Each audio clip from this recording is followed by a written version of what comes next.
Quelle est la meilleure console next-gen? Je pense qu'on a assez de recul pour dire quelle est la gagnante de ce duel qui dure maintenant 3 ans entre la PlayStation 5 et la Xbox Series X. Je vais vous partager mes pensées, mes expériences et même révéler laquelle de ces deux consoles a gagné mon cœur. Même si tout au long de la vidéo, je vais essayer de tenir un système de points le plus impartial possible selon les différentes catégories, histoire de voir si mon coup de cœur est vraiment sensé. Bref, c'est parti.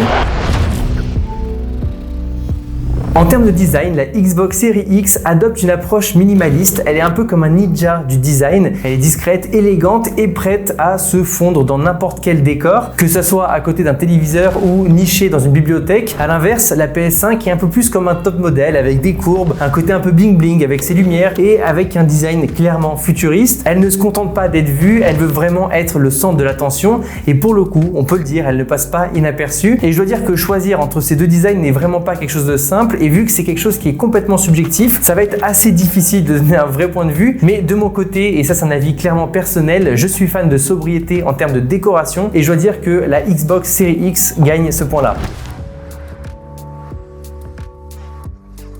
Mais pour ce qui est de ce qu'il y a sous le capot, les deux consoles se valent, même si sur la Xbox on va avoir 20% en plus de puissance. On ne sent pas vraiment la différence au quotidien, sauf si on prend en compte la fonction Quick Resume qui permet tout simplement de passer d'un jeu à un autre en une éclair. C'est une prouesse qui semble venir tout droit du futur et qui fait vraiment next-gen. Et pour le coup, à date, Sony n'a pas cette fonctionnalité-là, ce qui fait que la Xbox est vraiment intéressante par rapport à ça. Et c'est aussi le cas par rapport au stockage. Sur la PS5, on est sur 825 Go, alors que sur la Xbox, on est sur 1 Tera. À savoir qu'avec les deux consoles, on peut ajouter du stockage en plus et j'ai d'ailleurs fait récemment une vidéo sur ma PlayStation parce que j'ai ajouté 4 Tera de stockage en plus grâce à un SSD Samsung et honnêtement, c'est quelque chose qui est super simple à faire. Je vous mets la vidéo juste ici pour ceux qui seraient intéressés. Dans les deux cas, les deux consoles sont vraiment impressionnantes et même si factuellement la Xbox est plus puissante et qu'elle gagne évidemment le point, je trouve qu'au quotidien, on voit pas une énorme différence donc c'est pas forcément quelque chose qui m'a convaincu de prendre une ou l'autre. En tous les cas, c'est quasiment pareil.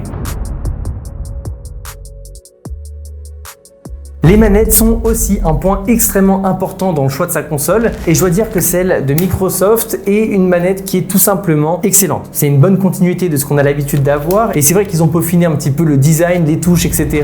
Mais il n'y a pas de grosse évolution par rapport à la version précédente. Pour ce qui est de la PlayStation, les DualSense sont complètement différentes que celles qu'on trouvait sur la PS4 à l'époque et en plus de ça, on a une nouvelle fonctionnalité qui s'appelle le retour haptique et qui va se retrouver au niveau des gâchettes, ce qui fait qu'on a vraiment l'impression de sentir les jeux. Par exemple, sur un jeu de course, plus il y aura de pression sur le virage et plus il sera difficile d'appuyer sur la gâchette et c'est quelque chose qui se retrouve sur énormément de jeux et ça apporte un vrai côté next-gen. Encore une fois, choisir entre ces deux manettes est quelque chose de très subjectif, mais je dois dire que je préfère l'approche de Sony en apportant quelque chose de nouveau de A à Z, même si la prise en main est très bonne du côté de chez Microsoft et qu'en plus si vous êtes un fan d'Xbox, pour vous ça sera ça, mais je trouve que pour quelqu'un d'un peu plus neutre comme moi, la PlayStation gagne ce point là aussi.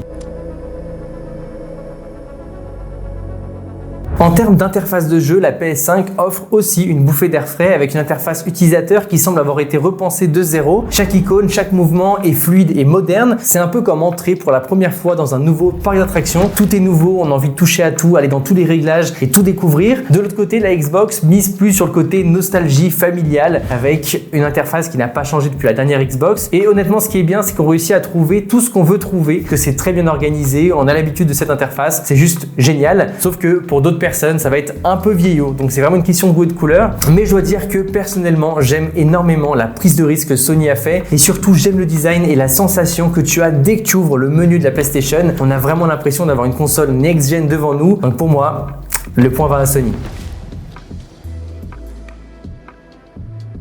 Mais ce qui importe le plus, c'est évidemment les titres proposés et c'est vrai que dans les deux consoles, on a une pléthore de titres à couper le souffle, mais c'est dans leur exclusivité que réside le véritable dilemme. La PS5 offre plus une expérience narrative avec des jeux comme God of War où chaque détail est soigné et de l'autre côté, la Xbox va plus apporter des titres où on va être plus rapidement dans l'action, dans la compétition, comme par exemple avec Forza. Dans les deux cas, il existe des titres avec de la narration et des titres avec de la compétition sur les consoles, mais c'est vrai que l'une est plus orientée d'un côté que l'autre et c'est d'ailleurs pour ça que j'ai acheté les deux consoles, mais je dois dire que la console que j'aime le plus est forcément la Sony parce que je me suis habitué aux titres compétitifs qui existent sur la console avec les titres qui sont cross-platform qui permettent aussi de jouer à tout et globalement c'est vrai qu'après 3 ans je me retrouve à plus jouer avec cette console là qu'avec celle-ci, même si les deux se valent vraiment en termes de jeu.